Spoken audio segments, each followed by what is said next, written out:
Hey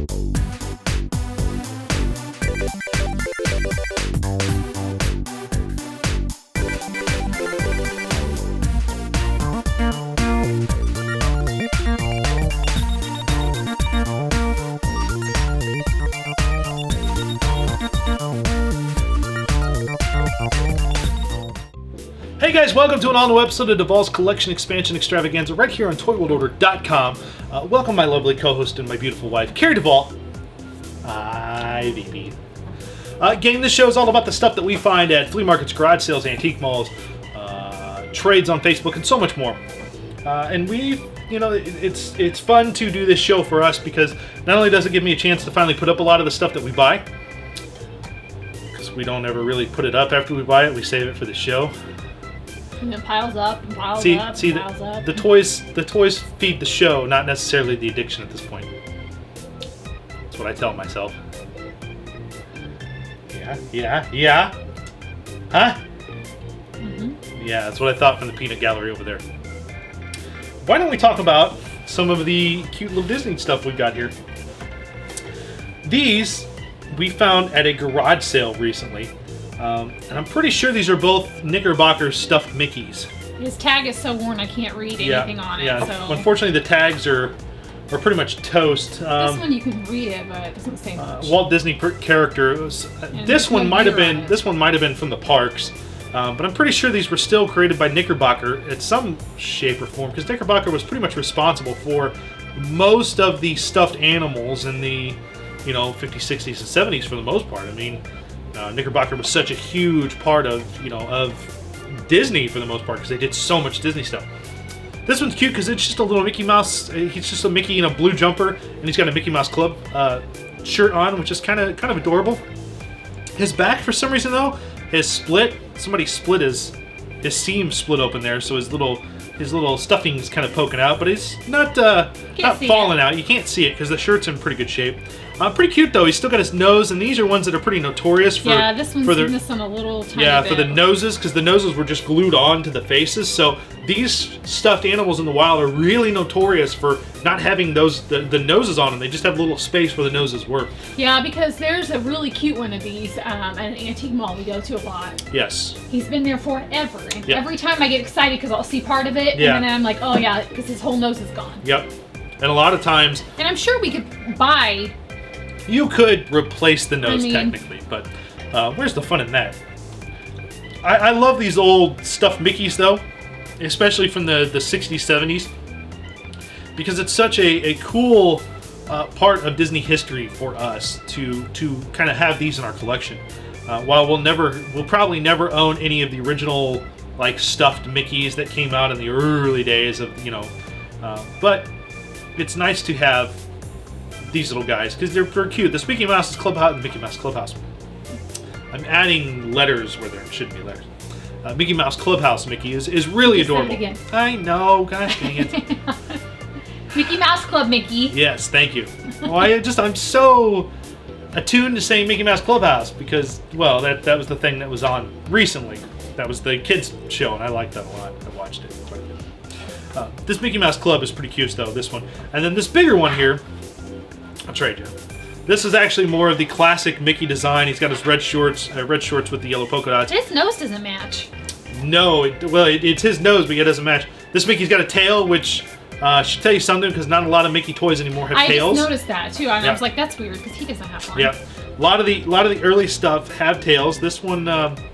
There's no year on it. I looked. No, this one was from California Stuffed Toys. I'm guessing this was actually made to be sold in Disneyland. This one has felt eyes and the nose here, and a felt mouth, and the eyebrows, which are all glued on. And again, this is the kind of stuff that you would find out in the wild that would just be missing. You wouldn't have the eyes, you wouldn't have the nose, the mouth would be gone. Sometimes the eyebrows are gone, the buttons are gone because those are just glued on. But this is, it's really a very soft, not soft touch, but a very soft stuffed Mickey. He's very, very squishy, very squeezable. Get the big ears. This Mickey was probably from the 60s. I'd have to guess. We recently saw Saving Mr. Banks, and in that they recreated a lot of the old. Thumbs up. Yes, very much. 2 big thumbs up. They recreated the old 60s era Disney, the character costumes for a number of shots towards the end, and we watched it, and I remember Carrie going, Mickey's ears are so big because they're huge. Yes. And these represent that style of what they would use in the parks at that era, was these big floppy Mickey ears. Now, of course, Carrie loves Disney stuffed animals and everything we find, especially Mickey. I try not to buy a lot of them, but these I got as part of that. Were these part of the auction? It was an auction I won. There was like 10. Yeah, there was a whole stack. She thought she had won. Thought she had won one stuffed animal for like $2, and the auctioneer was like, "Oh no, honey, you won them all for $2." So yeah, that's why I have all these. Yes. So we have a lot of Mickeys that we just don't know what to do with. Although we're starting to finally find ways to display our larger stuffed animals. Most of the smaller ones are now all displayed. So the larger ones, we're getting ideas and stuff from a lot of viewers, a lot of different ideas online. Carrie's become addicted to Pinterest, so she's found a lot of stuff on Pinterest for us too. Yeah, it's true. The next thing up, while we're talking about, actually go with the My Little Pony, the original Generation 1 My Little Pony line. I remember when you brought these home, I was like, what are those? Yes. These are actually, this is Molly, this was the little sister, and this is Megan. This was the older sister from the My Little Pony. Anyone who's familiar with the original cartoon series that Sunbow did in the 80s. Of course, the main human character in it was Megan, and then they introduced Molly and Danny towards the... about the time the movie came out, Molly, the younger sister, and Danny, who was the younger brother, came out. And of course, they did dolls for Megan and Molly. And Megan, I'm missing their shoes. The only thing I'm missing, they still have their hair bows, their dresses. They still have their, she still has her socks. Yeah, Molly's pretty cute. Megan's pretty adorable. Megan came with, oh crap! Now the name escapes me of what pony she came with. She came with her own pony, but she had the pony she came with was fuzzy. I cannot remember it for the life of me. But these were pretty simply, simple posable dolls. They moved at the hips. They kind of have little a ball, kind of almost like they're rubber banded at the hips, and the arms move up and down. The head moves. The clothes are removable. The bows, kind of amazing to find the original bows still in their hair, because most of these you won't find the bows. Her hair's down, or somebody's cut the hair, and they both still have the original curls in their hair. None of their hair has been cut. She still has her little. I had to retie this one. It doesn't look that great. Yeah, her pigtails still do this little swoopy thing that they did. Very cute little dolls, and something I'm kind of glad to put in my case with the original G1 ponies that I have. I have looked a few times for shoes for these two, because I'd like to get shoes to just, to finish them off. Yeah, it's another... What? They need their shoes. Shoes and hats are like... Oh, I didn't realize, this is something I didn't realize either. Megan actually has bendy legs. Her legs bend, so she could actually technically sit down and ride. Well, I would hope so. Why else would you own a pony if you can't jump on it and ride it? Well, Megan doesn't really own the ponies. They're just her friends. They come down to Earth and take her back to Ponyland, and they play and sing songs. I've never watched My Little Pony. So. You should. No, I shouldn't. You should. So yeah, Megan and Molly. I found these at the most recent Kane County in October 2013. And found these in the doll building, and the lady just had them in a bin. She said they used to be my daughters, and she kept, she played with them, but she hardly ever did anything with them. She never took their hair out of the bows or anything. We just held on to them. And amazing to me, because most little, if I had this doll, the first thing I would have done was taken this out and brushed her hair. Yep. And then my little sister would have got a hold of it and cut it all off and gave her a mohawk. Yeah. That's what all my Barbies ended up looking like. Your little sister was a demon. She was. Now she has 2 little children of her own that are demons. Payback. Yep. It's hell. Megan and Molly, though, very cute. I was very happy to find these, so yay. Yay. Let's move on to some action figures. This one actually is something else I found at Kane County. Actually, I found a number of these at Kane County, but I found the box. The box is in really kind of beat up shape, but this was for the Visionaries Lancer cycle that came with Ektar, who was the driver of the Lancer cycle. Found this in one of the booths, and it was just the Lancer cycle, which is missing a panel, which I've got a replacement for that's a friend has found for me. But I have the Lancer cycle pretty much complete except for that one panel. The little Lancer still fires. A lot of great holograms. There's a hologram at the top. There's one in the canopy that I can't really. It's. You showed me, and it took. You had to get it right. You got to get it right in the light. But there's. They built a canopy into the actual cockpit that when you get it right in the light, right above the driver's head, there's two hands and a ball of energy that sits right above the driver's hand. So it's pretty cool. And then Ektar, actually, which was really surprising was in this box was a number of other Visionary characters in Ektar, and Ektar actually was fully complete. He had his weapon, he had his helmet. The drivers are kind of hard to find complete because they are, really difficult because all they came with was a weapon and the helmet.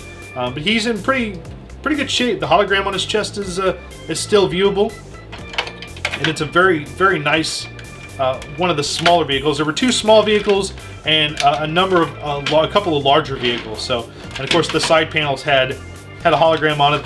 You could remove the back panel near the tire and take it off.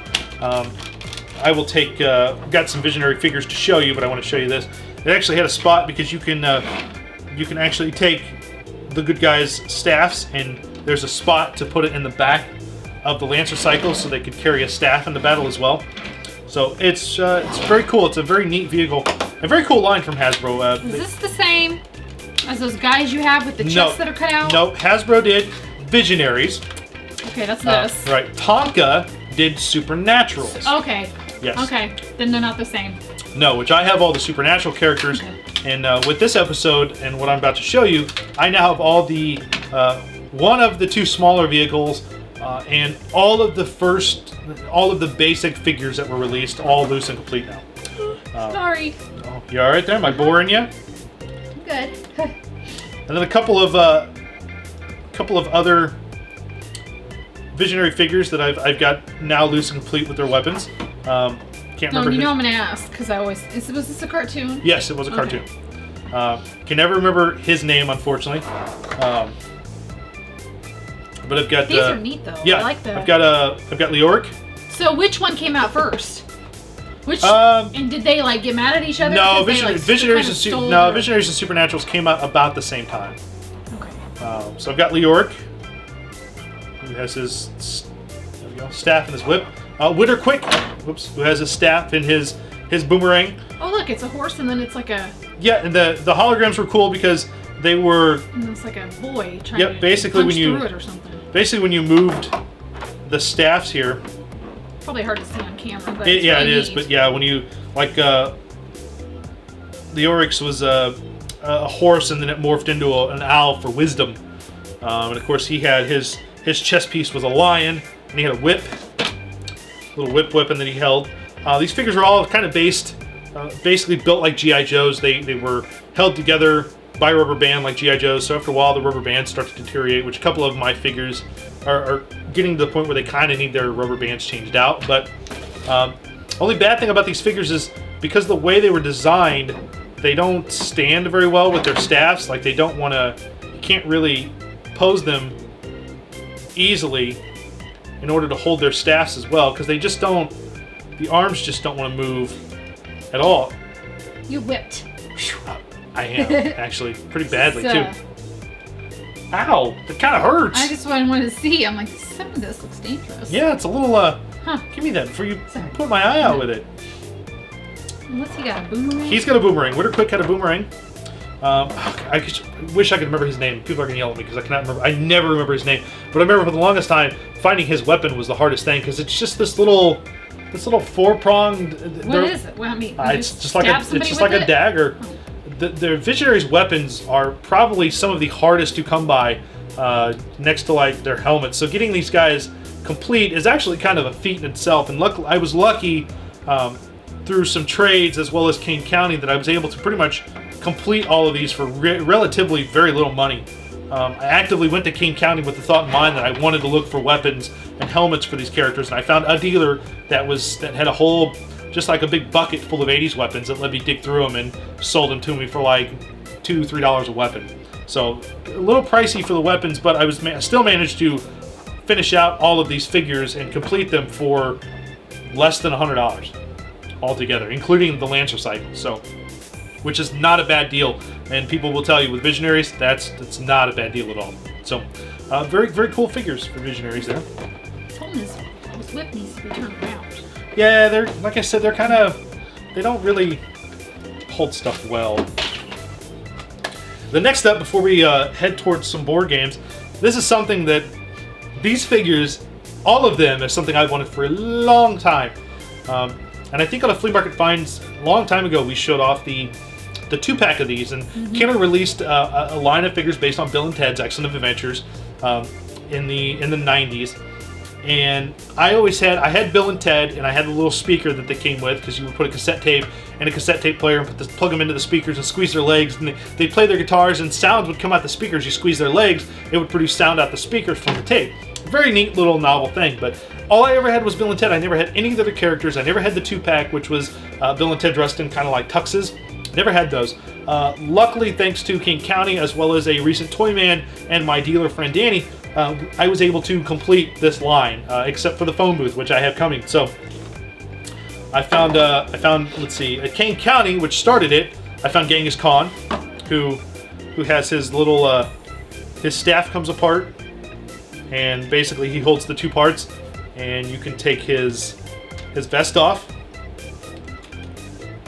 to show the Wild Stallions kind of midriff shirt. This is where on their backs, all the figures had these little mini pin plugs where you plug in the little mini pin from the speaker. Oh. So when you squeezed his legs, he would play the drums and turn his head and rock out. So we have Genghis Khan with his removable vest. One of my favorites is these 2 that I've opened because the cards were coming off. Is Abraham Lincoln. And he's got a keyboard that he can play, and then of course when you take off Abe's stovetop hat, he's got the kind of kid and play hairdo with the WS for Wild Stallions, but Abe rocks out. And of course the keyboard just had a sticker on there for Wild Stallions, and a keyboard sticker. This is another one of my favorite all-time Kenner lines. So of course Billy the Kid, who not only came with a guitar to play, but he also came with a rope that he could swing. So that's kind of. Do we have this tape? I do. I have the tape. Yeah. And of course he's got the leggings come off to reveal Wild Stallions under there, and he turns his head. Of course, you can either put the guitar in his hand and have him play, or you put the lasso in his hand and he'll whip the lasso around. That's pretty cool. Rufus, who was their mentor. He comes with a futuristic keyboard that he can wear over his chest. And he also has a portable phone, which is in this case. He has a little portable phone so he can make calls if he needs to. Pretty neat. Let's see. We've got... There's Genghis Khan's backer card, which you can tell it was like all just falling off. Of course, I've got Bill S. Preston Esquire and Ted Theodore Logan, which are the 2 that I had as a kid that would love to know what happened to them. But these are the regular Bill and Ted's. Of course, when they came out, they were $5.99 a figure. And then one of the hardest ones to find, besides Rufus, was always the Grim Reaper. The Grim Reaper's cool because he's got the cloak that he can wear over his head, but he also has a little mohawk. And he comes with his neon green scythe as well as his guitar. He's not. He is. It's punched. It's yeah.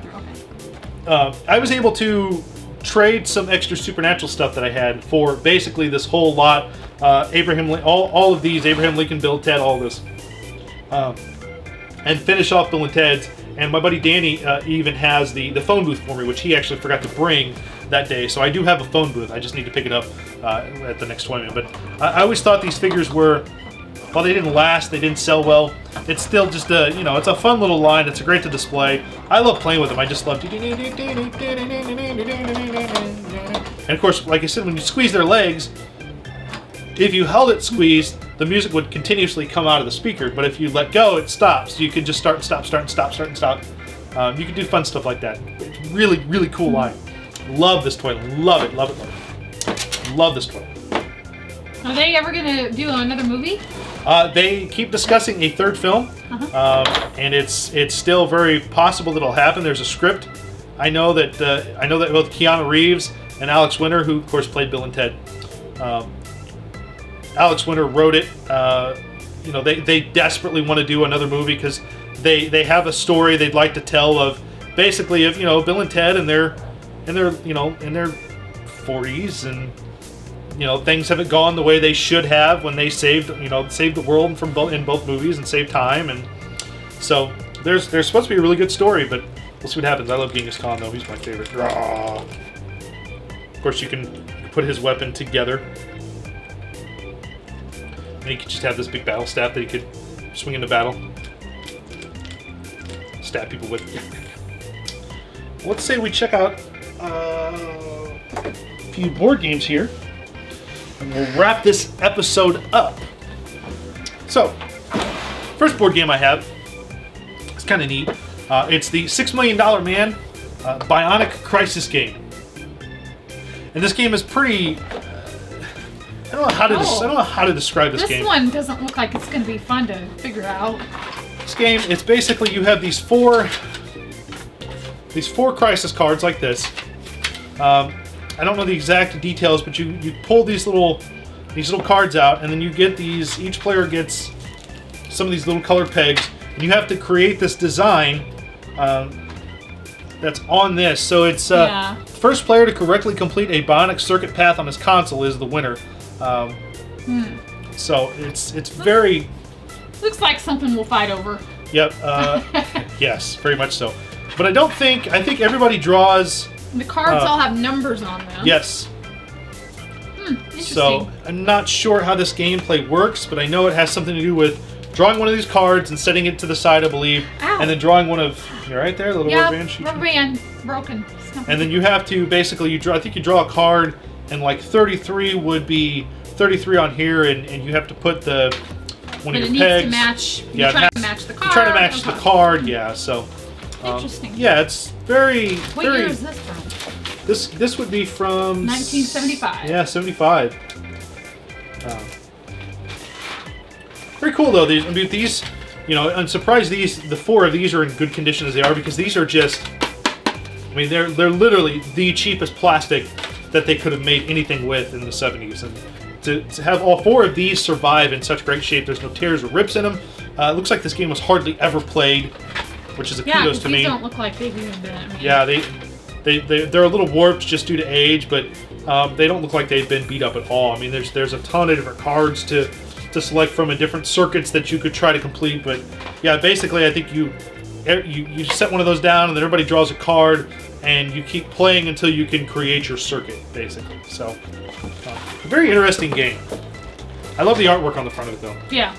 Very, very cool. Very neat. It kind of harkens back, since it's a Parker Brothers game, it kind of harkens back to the toy line, because they're kind of showing Steve Rogers, the figure had the eye that you could look through, because they're kind of representing that there, and then he had the skin that could roll up on his arm and his leg, and you could work on it and stuff. It's kind of neat.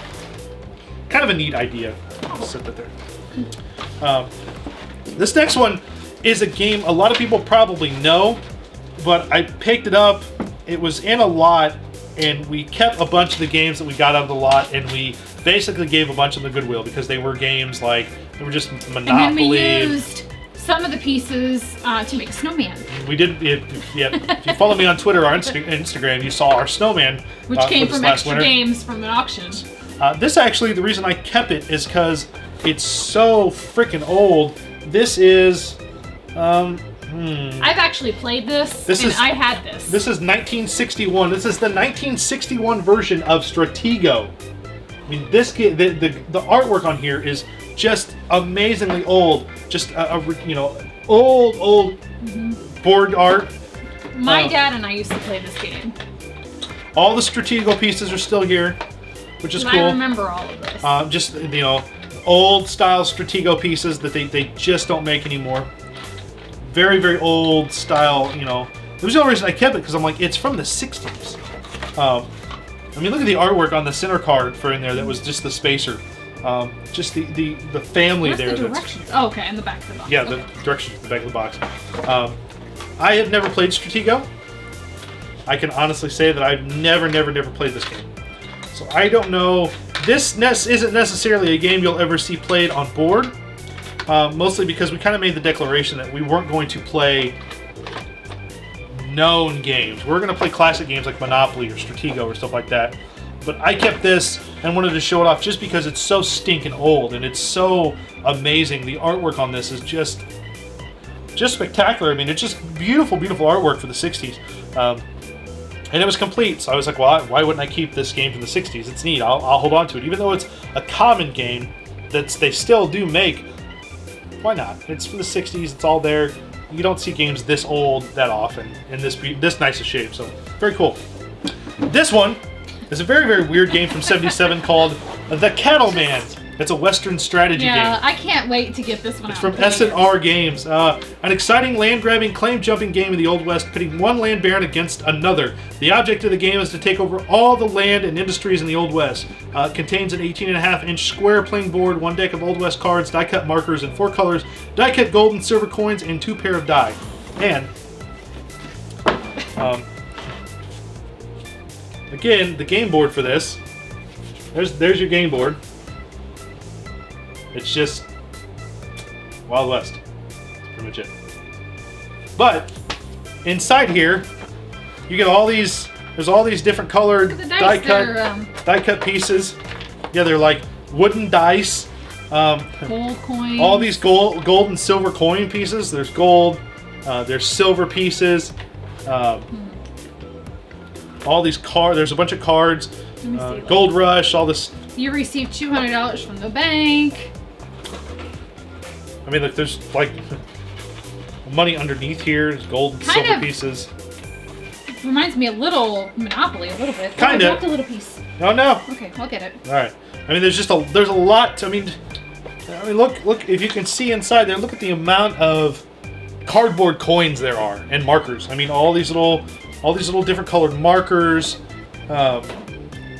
You receive $70 from the bank. Just different cards like that. It's crazy. Yeah, I can't wait till we have to play this on board. That's going to be a fun episode to write. You got cowboy hats? We can find some. Going to be a very interesting You can wear game. your Indiana Jones hats again. We could. For 2, 3, or 4 players ages 10 to adult. The winner of the game is the player who's eliminated all the opponent's claims from the board. Again, artwork on there, very, very gambler-esque. Yeah. You gotta know when to fold them, know when to walk away, know when to run. I'm not sure that's right. That's not the right lyrics, but it's pretty close, right? Very neat. This was another one of those games that was in a big lot of different games that I was like, I don't want it, but I want to play it really badly, so we'll keep it. So, very cool. There you go, gang. That wraps up this episode of Collection Expansion Extravaganza right here on ToyWorldOrder.com. If you're watching this elsewhere than Toy World Order or YouTube, go to youtube.com/ToyWorldOrder and hit subscribe. Helps us out. You can follow us on Twitter. You can follow me at Puppet Duvall. You can follow this one at Carrie Duvall, at Mrs. Duvall. My mind is gone. You can check us out, all the great stuff on ToyWorldOrder.com, as well as if you want to check out board games and what we're playing, me and Pixel Dan, check out youtube.com/boardtheshow and hit subscribe to that as well. So thanks, guys, very much for checking us out and seeing all the great stuff we found. And until next time, gang, keep digging because you never know what you're going to find. Take care, guys.